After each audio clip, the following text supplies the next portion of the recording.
출이집트기 2장 1절에서 10절까지 저와 여러분들이 한 절씩 교독하겠습니다. 그때 레위 지파의 한 남자가 레위 사람의 딸과 결혼하게 됐습니다. 여자가 임신해 아들을 낳았는데 그 아기가 너무나 잘생겨 3개월 동안 숨겨두고 키웠습니다. 그러나 더 이상 숨길 수 없게 되자 여자는 갈대 상자 하나를 준비하고 거기에다 역청과 송진을 바르고 아기를 그 안에 뉘었습니다. 그리고 갈대 상자를 나일 강둑을 따라 나 있는 갈대 사이에 두었습니다. 아기의 누나는 멀찌감치 서서 어떻게 될지 지켜보고 있었습니다. 그때 마침 바로의 딸이 나일강에 목욕하러 내려오고 그녀의 시녀들은 강둑을 따라 거닐고 있었습니다. 바로의 딸은 갈대 사이에 있는 상자를 보고는 자신의 여종에게 가져오라고 시켰습니다. 바로의 딸이 상자를 열어보니 울고 있는 한 아기가 있었습니다. 바로의 딸은 불쌍한 마음이 들어 히브리 사람의 아기인가 보다 라고 말했습니다. 그때 아기의 누나가 바로의 딸에게 제가 가서 공주님 대신에 아기에게 젖을 먹일 히브리 여자를 한 명 데려올까요? 라고 말했습니다. 바로의 딸은 그렇게 하라고 대답했습니다. 그러자 아기의 누나는 가서 그 아기의 엄마를 데려왔습니다. 바로의 딸은 이 아기를 데려다가 나를 대신에 젖을 먹여라. 내가 대가를 주겠다라고 했습니다. 그리하여 그 여인은 아기를 데려다가 젖을 먹여 키웠습니다. 아이가 어느 정도 자라자 그녀는 아이를 바로의 딸에게 데려다 주었고 아이는 그의 아들이 됐습니다. 바로의 딸은 내가 그를 물에서 건졌다라고 하며 이름을 모세라고 지어주었습니다. 아멘. 말씀 함께 나누도록 하겠습니다. 하나님께서는 우리가 다 알고 있듯이 찬양받기 위해서 인간을 지으셨습니다. 하지만 인간이 범죄함으로 인하여서 하나님과 인간 사이에 있었던 그 특별한 관계가 깨어지게 되고 모든 세상이 죄로 오염되고 말았죠. 그럼에도 하나님께서는 우리를 포기하지 않으시고요. 구원의 길을 우리를 위해 예비해 주십니다. 그것을 위해서 하나님께서 택하신 방법이 바로 무엇인가 하면 거룩한 한 민족을 하나님을 향한 거룩한 제사장 나라로 세우시는 것이었어요. 그래서 하나님께서 한 민족을 택하시고 그들에게 율법과 예배의 방법들을 알려주시고 그들 가운데 한 혈통을 통하여서 약속된 메시아가 태어나게 하셨습니다. 그 민족이 바로 이스라엘이죠. 그리고 그 이스라엘 민족이 태동하는 데 있어서 가장 중요한 사건을 한 가지 꼽는다고 한다면 그것은 바로 출애굽이라고 할 수 있습니다. 출애굽은 다른 어떤 역사에서도 비슷한 예를 찾을 수 없는 매우 특별하고 놀라운 사건이라고 볼 수가 있어요. 그래서 많은 이들에게 영감을 준 그런 역사적 사건이 바로 출애굽이죠. 한 가문이 이집트라는 대제국으로 피난을 가서 그곳에서 수많은 시간을 보내면서 약 200만 명의 거대한 민족 집단으로 성장을 하게 되고 그런 거대한 민족이 이 포로되었던 자리에서 구출되어서 해방되어서 40년간 광야에서 머물고 그 긴 시간을 그 이후에는 끝내 가나안 땅을 개척하여 나라를 건국한 그런 이야기입니다. 그런데 이 놀라운 스토리를 더욱더 드라마틱하게 해주는 것은 바로 이 역사의 중심에 하나님께서 세우신 한 사람이 있었다는 것입니다. 바로 이스라엘 민족의 지도자 모세입니다. 이 모세는 매우 특별한 인물이에요. 이 성경 전체를 통틀어서 단 한 번밖에 없었던 유일한 전무후무한 특별한 사람입니다. 한번 신명기 34장 10절 말씀을 함께 읽겠습니다. 그 후에는 이스라엘의 모세와 같은 선지자가 일어나지 못하였나니 모세는 여호와께서 대면하여 아시던 자요. 아멘. 그는 당대 최강의 권력자였던 바로와 혈혈단신으로 맞서서 자신의 민족 전체를 구출해냈어요. 그리고 아무것도 없는 황량한 그 광야에서 무려 40년간이나 200만 명이나 되는 사람들을 홀로 이끌었습니다. 그리고 이 이스라엘 백성들에게 율법과 예배 제도를 전달해서 이들이 나라를 이룰 수 있는 민족이 되게끔 이들을 훈련한 인물이기도 해요. 그리고 처음으로 하나님께 말씀을 받아서 성경을 처음 기록한 창세기, 출애굽기, 레위기, 민수기, 신명기를 기록한 인물이기도 합니다. 그래서 모세는 이 이스라엘이 국가의 형태를 띠기 전에 그래서 이스라엘이 국가를 이루고서 완성되어서 왕과 제사장과 선지자라는 직분이 구분되기 전에 사실상 이 왕과 제사장과 선지자의 삼중직을 함께 수행했던 유일한 성경 속의 인물이라고 볼 수 있습니다. 곧 이 땅 가운데 우리를 위한 진정한 왕, 진정한 제사장, 진정한 선지자로 오신 예수 그리스도를 예표하는 인물이라고 볼 수 있는 것이죠. 그런데 이런 역사적 인물인 모세의 탄생 과정은 순탄치 않았습니다. 우리 지난 금요일이 성탄절이었죠. 이 땅에 구원자로 오신 예수 그리스도의 탄생 과정에도 큰 어려움이 있었습니다. 당시 로마가 통치하던 시기에 헤롯이 이 유아학살의 명령을 내렸던 이런 위협 속에서 예수님은 요셉과 마리아의 순종과 용기를 통해 이 땅 가운데 오셨습니다. 이 이스라엘 역사를 보면 대대적인 민족 말살의 위기가 여러 번 있었어요. 그래서 이들이 광야를 헤맬 때는 발람을 통한 저주가 있었고요. 그리고 나라를 이은 이후에도 많은 침략과 전쟁의 위협들이 있었고 끝내 아수르와 바벨론에 의해서 나라가 멸망당했습니다. 페르시아 포로기 중에 있었을 때, 이때 에스더가 왕후였을 때에는 총리 하만에 의하여서 모든 민족 모두가 죽임을 당할 뻔했었던 것도 바로 이스라엘 민족입니다. 그리고 성경 이후의 역사에서도 AD 70년에 예루살렘이 멸망당하고 민족이 뿔뿔이 흩어지게 되었었고요. 그런 역사가 이스라엘 디아스포라 역사 중간중간 가운데 있었던 것이죠. 2차 세계대전까지 그것이 이어지게 되지 않습니까?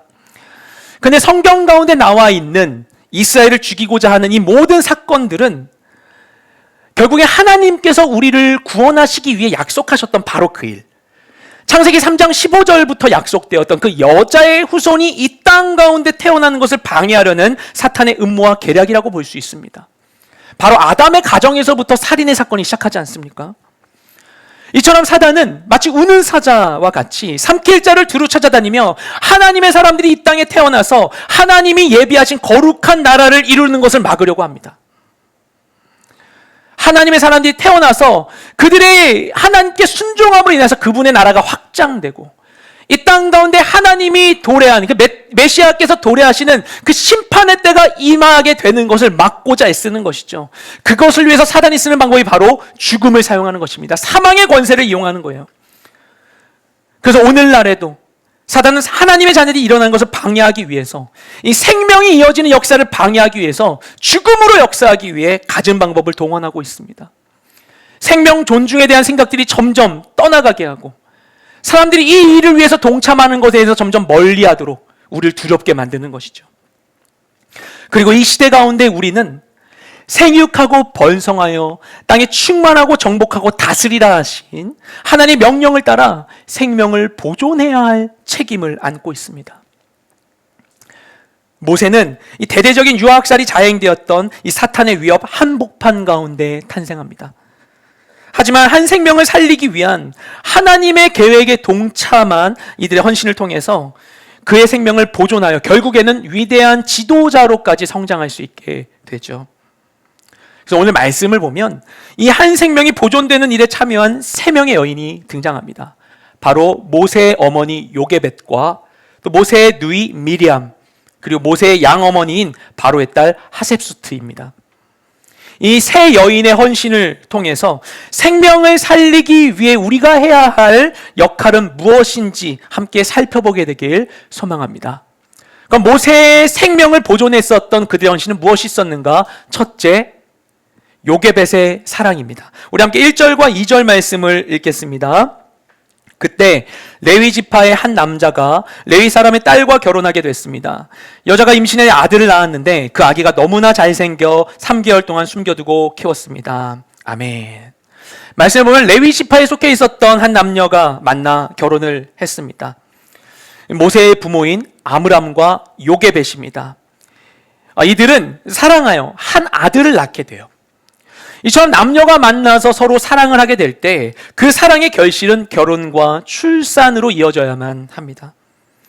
이는 두 사람의 사랑이, 그러니까 두 사람의 사랑에 머무는 것이 아니라 우리에게 있는 그 남녀 간의 사랑의 일까지도 우리를 지으시고 이런 사랑을 하게끔 지으신 하나님의 뜻을 따라 이 두 사람의 사랑이 세상 모두의 기쁨으로 확장되는 놀라운 일인 것이죠.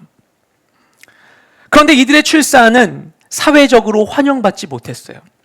왜냐하면 이 시기에 이집트 왕 바로가 히브리 남자 아기들을 학살하도록 명령했기 때문입니다. 그는 이스라엘 백성들이 그 당시엔 노예 민족이었는데 그들이 막 숫자가 막 번성하고 막 건강하게 자라는 걸 보면서 그들이 자신들 이집트 백성들을 위협할까 봐 두려워하고 있었어요.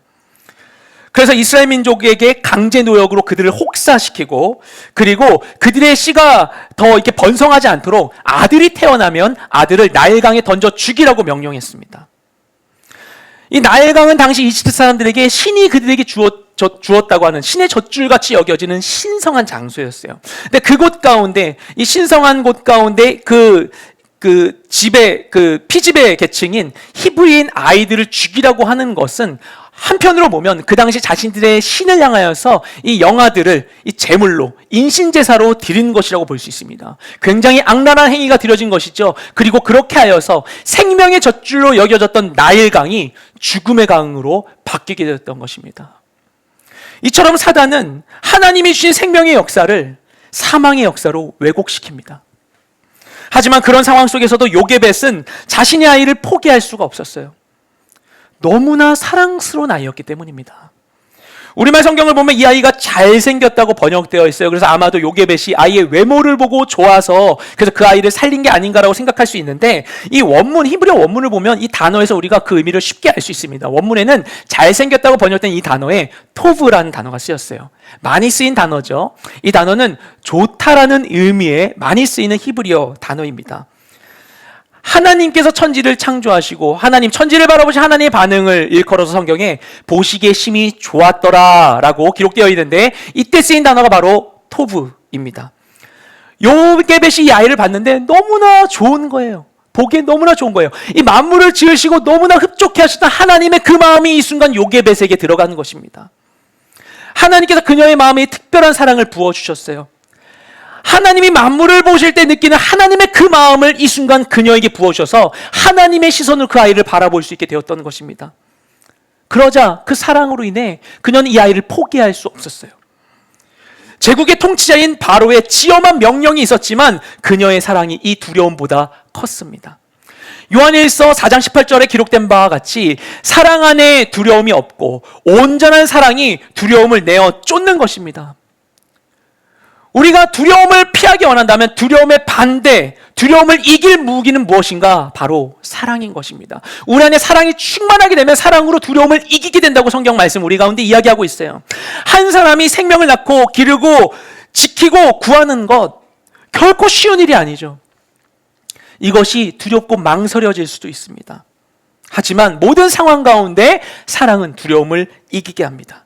사랑이 생명을 이루는 것입니다. 우리 안에 이 사랑이 충만하길 소망합니다. 모세의 생명이 지켜낸 헌신, 그것엔 또 어떤 것이 있는가? 둘째는 미리암의 용기입니다. 우리 함께 3절, 4절과 7, 8, 9절 말씀을 함께 읽겠습니다.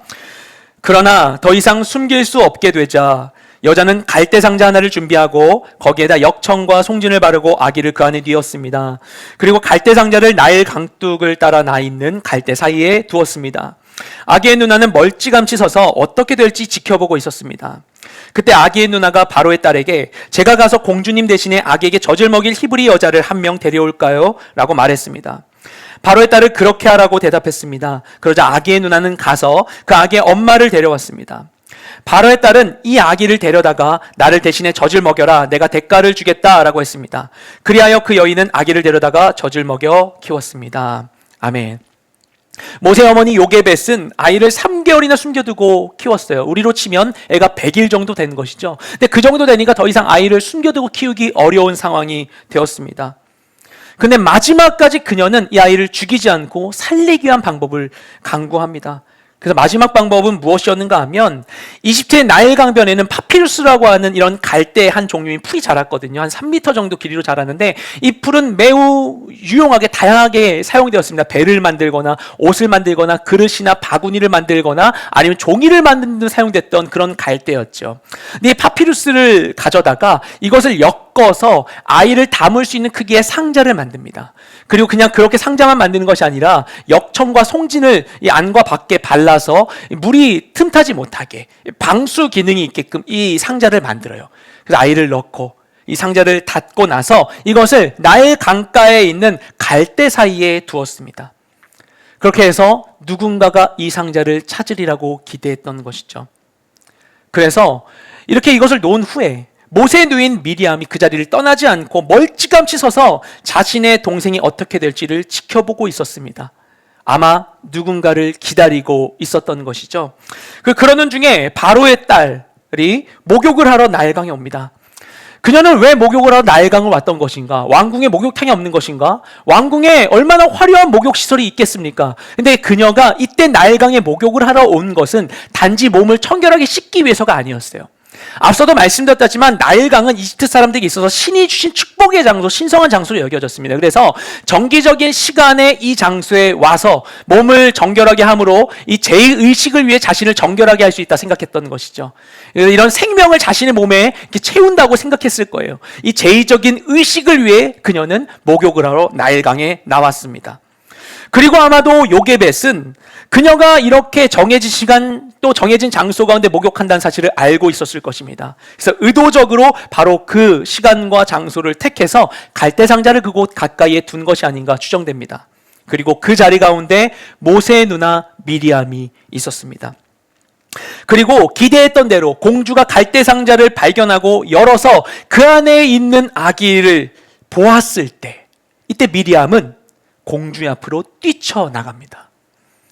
이 당시 미리암의 나이가 몇 살 정도 되었을까? 아무리 많아도 미리암의 나이는 정확하게 나오지 않습니다. 아론은 이제 모세보다 3살 위라고 나오지만 미리암은 나이가 정확히 나오지 않아요. 근데 미리암의 나이가 아무리 많아도 이때 대략 10대 초반이었을 것으로 보고 있습니다. 아무리 나이가 많아봤자 초등학생 정도 나이가 되는 어린 소녀였던 것이죠. 그렇기 때문에 이때 그 나일 강둑에 이 왕가 사람들이 다니는 곳에 노예 민족인 히브리인의 아이가 있음에도 불구하고 경계받지 않을 수 있었던 것입니다. 너무나 어린아이였기 때문이에요. 그 무렵에 이집트인들은 히브리인들을 천하게 여기고 있었습니다. 이 양을 치는 사람들을 굉장히 이제 경시하는 문화가 이집트에 있었다는 걸 성경을 통해 알 수가 있죠. 천하게 여기고 있었던 그런 히브리인의 아이였어요. 그리고 공주 주변에는 여러 호위 군사들과 시종들이 있었겠죠. 그런데 이 어린 소녀가 겁없이도 이집트 왕실 사람들의 틈을 비집고 들어가서 공주에게 외치는 것입니다. 제가 가서 공주님 대신에 아이에게 젖을 먹일 히브리 여인을 데리고 올까요? 라고 이야기를 하는 거예요. 굉장히 위험한 얘기 아니겠습니까? 상대는 이집트의 공주예요. 장소는 나일강입니다. 아까 말씀드렸잖아요. 나일강은 바로의 명령에 의하여서 히브리 남자 아이들을 던져 죽이는 장소였습니다. 그곳에서 자신의 남동생뿐만 아니라 자신도 죽임을 당할 수 있는 위험한 행동을 불사하는 거예요. 멀리서 이 공주가 하는 말이 다 들렸겠습니까? 근데 가서 권하는 것도 뭘 권합니까? 히브리 여인을 데려올까요? 얼마나 위험한 얘기입니까? 하지만 이 위험한 행동을 용기 있게 행한 것입니다. 앞서도 이야기했던 그 에스더가 페르시아 왕후였을 때 자기 민족을 죽이고자 하는 총리 하만의 계략을 막기 위해서 궁궐의 법도를 깨고 왕에게로 찾아갑니다. 당시에 에스더가 왜 왕이 됐냐면요, 앞서 있었던 왕후 와스디가 왕에게 무례하게 행해서 폐위되었기 때문에 왕비가 된 것이었어요. 왕에게 함부로 하면 안 되는 것입니다. 왕이 부르시도 않는데 나아가는 것은 궁궐의 법도를 어기는 위험한 행동이었어요. 하지만 그녀는 자칫 왕에게 자신도 죽임을 당할 수 있다는 이 위험을 무릅쓰고 동족을 살리겠다는 일념으로 죽으면 죽으리다 하고 용기를 내 왕에게로 나아갑니다. 그리고 그 용기를 인하여서 이스라엘 민족 모두가 구원을 받게 되죠. 이때 행했던 이 미리암의 용기가 이 공주의 마음을 움직입니다. 그래서 결국에 그녀의 어머니 요게벳은 공주에게 직접 고용되어서, 이때 히브리인들은 강제 노역에 동원되어야 했잖아요. 근데 거기에 차출되지 않고 공주에게 직접 고용되어서 양육비를 받으면서 합법적으로 아들을 키울 수 있게 됩니다. 생명을 위하여서, 생명을 살리기 위해 용기를 낼 때에 하나님께서 도와주시는 것입니다. 하나님은 이처럼 생명을 살리고자 하는 이들의 마음을 외면하지 않으세요. 한 사람이 누군가를 낳고 기르고 구한다는 것 결코 쉬운 일이 아닙니다. 그래서 우리가 이 모든 상황 앞에서는 망설이게 되죠. 길을 가다가 막 죽어가는 것 같은 막 숨어 헐떡이는 사람 만나더라도 도와줄까 굉장히 망설이게 되죠. 쉬운 일이 아닌 것입니다. 최근에 이번 주에 한 성도님부터 연락을 받았는데 집에서 2아이를 키우고 있는 게 너무나 힘들다는 거예요. 아기를 키우는데도 헌신이 필요한 것입니다. 그래서 아기를 낳는 것을 주저하는 분들도 계세요. 내가 잘할 수 있을까? 우리 형편에 괜찮을까? 아이 때문에 다른 것들 포기해야 되는 거 아니야? 생명을 낳고 또는 양육하는 것이 너무나 부담스럽게 생각될 수 있습니다. 하지만 그 모든 상황 가운데 내 생각을, 또한 세상이 주는 메시지에 귀 기울이지 아니하고 생육하고 번성하라고 말씀하신 하나님의 명령을 믿고 용기를 내어 순종할 때 하나님께서 그런 모든 이들에게 합당한 방법과 능력을 부어주시는 것입니다. 모든 생명이 다 하나님의 것이기 때문에 나도 기르시고 키워주신 하나님께서 새로운 생명에 대해서도 그분이 친히 역사하셔서 그를 키워주시는 것입니다. 생명을 지키는 데 있어 우리에게 필요한 것은 돈이나 능력이 아니라 용기인 것입니다. 예전에 한 TV 프로그램에서 배우 신혜라 씨가 했었던 이야기가 많은 이들에게 감동을 줬죠. 잘 알려진 대로 이 가정은 두 딸을 입양해서 잘 양육하고 있습니다. 어느 날 큰딸이 울면서 집에 들어왔대요. 학교에서 친구가 자신더러 주워왔다고 이야기를 했다라는 거예요. 얼마나 마음이 아팠겠어요. 그런데 신혜라 씨는 이 아이들에게 이렇게 이야기를 한대요. 내가 나중에 너희를 낳아준 엄마를 만나면 정말 고맙고 너무너무 자랑스럽다고 이야기할 거야. 왜냐하면 아기를 낳기 어려우면 사실 아기가 안 태어나게 할 수도 있어.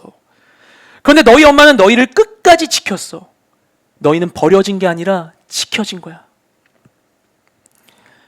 이 생명을 살리기 위해서는 용기가 필요합니다. 그리고 주님께서는 생명을 구하는 자에게 합당한 담대함을 주십니다. 이러한 용기로 무장하는 우리 모두가 되시기를 소망합니다. 끝으로 모세의 생명을 지켜낸 또 하나의 헌신은 무엇일까요? 셋째, 하셉수트의 긍휼입니다. 우리 5절, 6절과 10절 말씀을 함께 읽겠습니다. 그때 마침 바로의 딸이 나일강에 목욕하러 내려오고 그녀의 시녀들은 강둑을 따라 거닐고 있었습니다.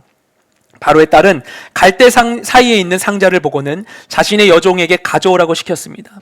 바로의 딸이 상자를 열어보니 울고 있는 한 아기가 있었습니다. 바로의 딸은 불쌍한 마음이 들어 히브리 사람의 아기인가 보다 라고 말했습니다.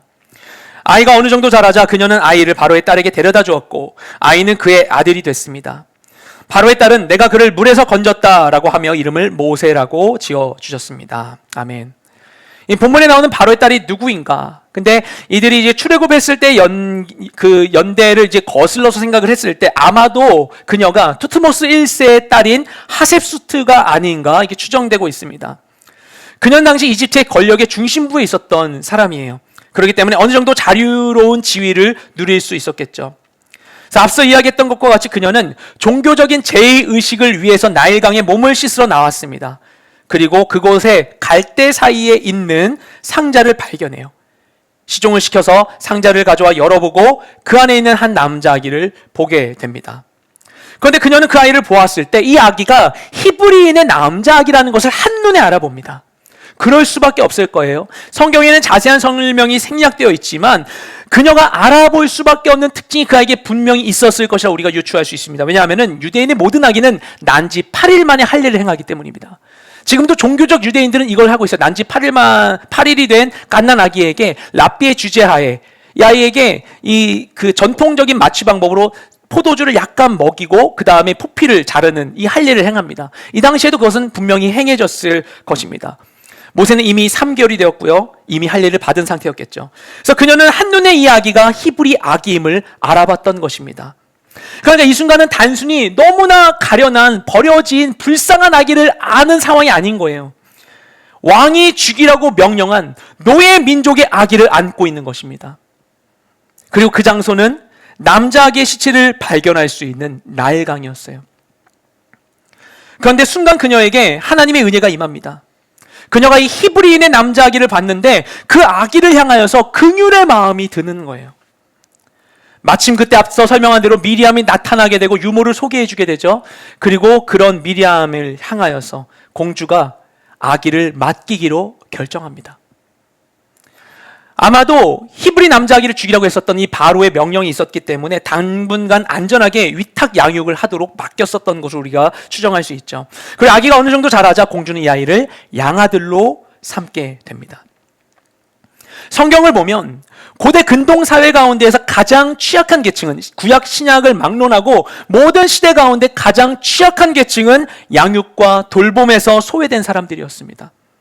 바로 고아와 과부입니다. 그리고 우리 가운데 이 땅 가운데 구원자로 오신 예수님도 그런 가정에서 자라게 되셨죠. 성경은 가장 큰 경건이 무엇인가 하면 이런 이들을 돌보는 것이라고 해요. 우리 야고보서 1장 27절 말씀을 함께 읽겠습니다. 하나님 아버지 앞에서 정결하고 더러움이 없는 경건은 곧 고아와 과부를 그 환난 중에 돌보고 또 자기를 지켜 새 속에 물들지 아니하는 그것이니라. 아멘. 하나님은 사람들을 지을 때 각 사람을 다 하나님의 형상대로 지으시고 각 사람을 통해서 하나님의 생명이 흘러가게 하세요. 그럼 모든 사람은 이와 같은 하나님의 거룩한 목적을 위해서 지음받은 존재들인 것입니다. 그런데 어떤 한 사람 누구인가가 이와 같은 하나님의 뜻에서 벗어나 양육에서 돌봄에서 소외되어 적절한 양육을 보살핌을 받지 못하게 된다면 그를 통해 이루어져야만 하는 하나님이 계획하신 하나님의 역사도 함께 중단되고 마는 것입니다. 그러나 이 양육에서 소외된 자를 긍휼히 여기고 돌본다면 이는 생명을 보존하시는 하나님의 사역에 동참하는 것입니다. 앞서 말씀드렸던 그 시네라 씨의 이 두 아이는 나도 크면 엄마처럼 입양할래라는 얘기를 한대요. 그리고 친구들에게 그 가정을 보게 된 모든 아이들에게 새로운 사랑의 역사가 이루어지는 가정을 보여줄 수 있는 하나님의 사람들로 쓰임받게 됩니다. 아까 영상에 봤던 분들도 마찬가지죠. 그 아기가 정말 그 하늘이가 하나님의 뜻 가운데 정말 붙들림 받은 귀한 생명으로 자라나 쓰임받게 되길 소망합니다. 그리고 우리도 생명의 일에 동참함으로써 하나님이 계획하신 놀라운 일에 함께 할 수 있게 되는 것이죠. 이 하셉수트는 물에 띄워진 아기를 건져냅니다. 그리고 그를 자신의 아들로 입양합니다. 이 하셉수트의 긍휼이 생명을 살린 것이고 더 나아가 이스라엘 민족 모두의 생명을 구하는 놀라운 사건의 시작이 되었던 것이죠. 앞서 이스라엘에 있었던 대대적인 민족 학살 계획들을 제가 말씀드렸어요. 이 성경을 보면요, 구약 가운데 이스라엘 역사 중에 대학살이 실행되거나 혹은 계획되었던 일이 3번 등장합니다. 굉장히 중요한 사건들이에요. 모세 탄생 때 있었던 유아 학살과 에스더 때 있었던 하만의 민족 학살과 예수님 탄생 전에 있었던 이 유아 학살 사건입니다. 그런데 이 3가지 사건은 모두 다 공교롭게도 입양이라고 하는 가정의 형태와 연결되어 있습니다. 모세는 하셉수트에게 입양되었고요. 에스더는 사촌인 모르드게에게 딸과 같이 이렇게 양육받게 되었고요. 예수님은 동정녀에게서 자랐지만 요셉의 아들이 되셨습니다. 한 생명을 품은 이들의 헌신이 결국 많은 사람을 살리는데 사용되었던 것입니다. 하나님이 이와 같이 놀라운 사건에 이런 일들을 허락하신 것이 결코 우연은 아닐 것이라 생각이 돼요. 생명을 보존하고자 하는 우리의 그 노력을 통해서 하나님 더 큰 역사를 이루신다는 것입니다. 하나님께서는 긍휼히 여길 자를 긍휼히 여기시고 불쌍히 여길 자를 불쌍히 여기시는 분이세요. 우리가 하나님의 마음으로 다른 일을 긍휼히 여길 때 하나님께서도 합당한 은혜를 우리에게 베풀어 주실 것입니다. 이러한 긍휼의 마음이 우리에게 있길 소망합니다. 이 아이가 바로 모세입니다. 하셉수트는 모세에게 모세라는 이름을 지어줬어요. 애굽식의 이름으로 모세스는 물에서 건지움을 받은 사람이라는 뜻이라고 합니다. 이것을 히브리식으로 표현한 모세라는 히브리 단어 역시 건지다라는 의미를 가지고 있어요. 모세는 그 이름대로 죽음에서 버려진 자리에서 건짐을 받은 아이였습니다. 그리고 그 이름대로 쓰임받아 많은 일을 건지는 데 사용되었습니다. 그는 공주의 아들이 되어서 당대 세계 최고의 문명국인 이집트 왕가에서 최상의 교육을 받습니다. 기하학, 어학, 역사, 건축학, 의학, 군사학 등 많은 학문을 배웠겠죠. 그리고 이런 경험이 훗날 200만 명에 이르는 이스라엘 백성들을 이끌 때, 그리고 광야에서 생활할 때, 아모리 왕 시온과 바산 왕 옥과 전쟁을 할 때, 하나님께서 보여주신 식양대로 성막과 모든 기물을 지을 때, 그리고 최초로 성경을 기록할 때 큰 도움이 됐을 것입니다. 물가에 놓여졌던 아이가, 이 위태로웠던 아이가 큰 민족을 건지는 아이로 변화된 것입니다. 이러한 놀라운 역사에 힘든 상황 속에서도 생명을 포기하지 않고 구하고자 했었던 사랑과 용기와 긍휼의 헌신이 있었습니다. 오늘 2020년도 마지막 주일입니다. 올해 우리는 죽음의 위협이 온 세상 전체를 뒤덮는 것을 목격했습니다. 그래서 많은 이들이 감염을 두려워하고 안전이 최고의 가치가 되었어요. 안전한 것이 제일 중요한 시대가 되었습니다. 많은 사람들, 이 안전에 대한 욕구는 향후 우리의 삶에 다양한 변화를 일으킬 것이라 생각됩니다. 하지만 진정한 안전과 생명은 두려움을 통해 보존되는 게 아니에요. 사랑과 용기와 긍휼이 있어야 하는 것입니다. 그리고 이와 같은 헌신으로 우리를 구원하신 분이 바로 예수 그리스도이십니다. 우리도 그분의 그와 같은 헌신으로 인하여서 새로운 생명을 받아 살아가게 된 것입니다. 하나님께서 주시는 이 사랑과 용기와 긍휼을 품고 우리의 생명과 또 연약한 생명들을 지키고 보호하는 우리 모두가 되시기를 주님의 이름으로 축복드립니다. 그리고 그와 같은 생명의 역사에 동참하는 이 사망이 모든 것을 덮는 것과 같은 시대 가운데 주님의 뜻을 가지고 생명의 역사에 동참하는 우리의 새 모든 시간이 되시기를 주님의 이름으로 축복드립니다. 이 시간 그렇게 역사하실 주님을 기대하는 마음으로 그렇게 하나님께 펼치실 미래를 바라보며 이 시간 우리 찬양의 고백으로 주님께 함께 나아가기 원합니다.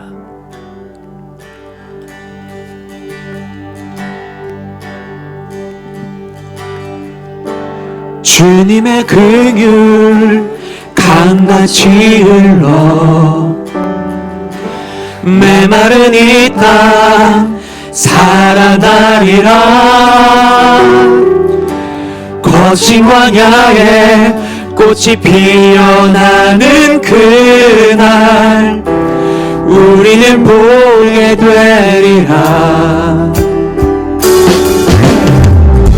생명의 바람 이 땅 불어와 메마른 뼈들 살아나리라. 죽었던 영혼 주께 노래하는 그날 우리는 보게 되리라. 기뻐라 기뻐하라 나의 영혼아. 생명의 주 곧 오시네. 기뻐하라 나의 영혼아. 우리 주 곧 오시네. 우리 주 곧 오시네. 다시 한번 찬양합니다. 주님의 긍휼 주님의 긍휼 강같이 흘러 메마른 이 땅 살아나리라. 거친 광야에 꽃이 피어나는 그날 우리는 보게 되리라. 아멘. 생명의 바람 이 땅 불어와 메마른 뼈들 살아나리라. 죽었던 영혼 주께 노래하는 그날 우리는 보게 되리라. 기뻐하라 기뻐하라 나의 영혼아. 생명의 주 곧 오시네. 기뻐하라 나의 영혼아. 우리 주 곧 오시네. 우리 주 곧 오시니 기뻐하라 기뻐하라 나의 영혼아. 생명의 주 곧 오시네. 기뻐하라 나의 영혼아. 우리 주 곧 오시네. 우리 주 곧 오시네. 이 시간 우리 찬양의 고백과 같이 오늘 말씀 가운데 주신 은혜를 따라 주님께 기도하며 나아가기 원합니다. 특별히 우리 가운데 허락하신 2021년 새로운 한 해가 하나님의 역사로 인하여서 생명이 강같이 흐르는 한 해가 되게 하여 주시옵소서. 아버지 주님의 뜻을 떠나가 아버지 사망과 절망의 자리 가운데 있는 모든 이들 가운데 하나님의 긍휼이 강같이 흐르는 이 나라 이 민족 되게 하여 주시옵소서. 우리 모든 새로운 시즌이 될 수 있도록 새로운 모든 시간 가운데 역사하여 주시옵소서. 하나님 놀라운 생명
이와 같이 생명을 살리는 한 사람을 헌신할 수 있기를 원합니다. 그것이 무엇일지 알지 못하오나 내 삶 가운데 하나님께 허락하신 모든 자리 가운데 한 생명을 귀히 여기며 그를 위하여 아버지 주님께 순종하며 나가는 한 사람 내가 되기를 원합니다.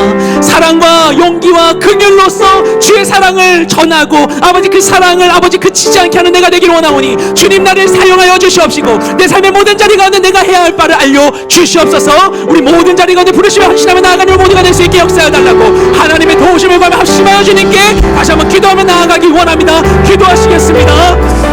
아버지 감사드립니다. 아버지만이 우리의 주인 되십니다. 내 삶 가운데 놀라운 일을 이루실 분 오직 주님밖에 없습니다.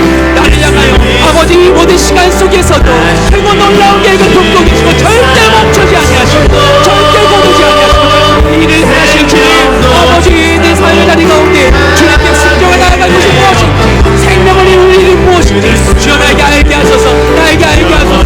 주여 나에게 알게 하소서. 나를 불러주시옵소서. 그 땅 가운데 온전히 순종하여 하나님 생명을 이루는 생명이 흐르게 하는 하나님 그 신의 가운데 동행 하나님의 기쁨에 참여하는 이 모든 생명이 주여 역사하여 주시옵소서. 주여 역사하여 주시옵소서. 주여 역사하여 주시옵소서.